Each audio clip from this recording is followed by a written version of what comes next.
አንድ ሕፃን ነበረ በጣም የቸገረው ፀሐይ ወጥቁሮት ብርድ ያቆራመደው ከዕለታት አንድ ቀን መንገድ ዳር ተኝቶ ምግብ አጥቶ ርቦት ውሃ አጥቶ ተጠምቶ ድንገት ትዝ ሲለው ተንበረከከና እጆቹን ዘርግቶ ዓይኑን አቀናና አምላኬ ጌታዬ መድኃኔ ዓለም አባቴ ነህ አንተው እናቴም አይተኸዋልና መራብ መጠማቴን አጥግበህ አርክተህ አድናት ሕይወቴን እያለ ለምኖ እጁን ከማውረዱ አንድ እናትና ልጅ ከእርሱ አልፈው ሄዱ።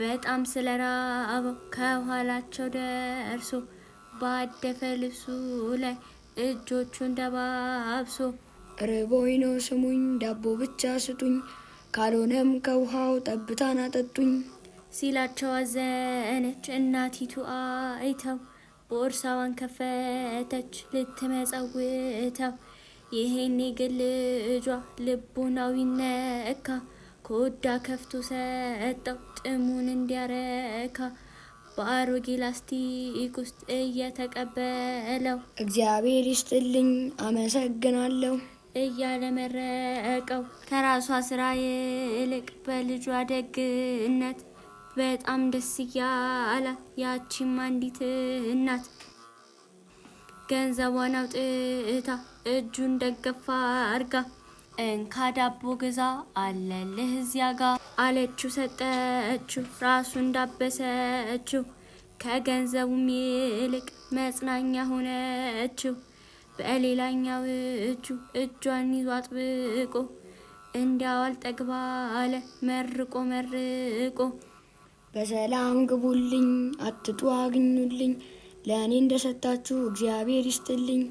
ይህንን ተናግሮ አሰብ አደረገ አንዳች ነገር ሊያደርግ መስሏል የፈለገ እጆቹን ዘረጋ ዓይኖቹን አቀና አንጋጦ ወደ ሰማይ በትኩረት አየና ተመስገን እግዚአብሔር ተመስገን እላለሁ ለሰጡኝ የሰጠህ አንተ ነህ አምናለሁ የጠጣሁትና የምበላው ገብቶ ከስጋ ከደሜ ይዋሃር ተስማምቶ አለና መስግኑ እየሮጠ ሄደ።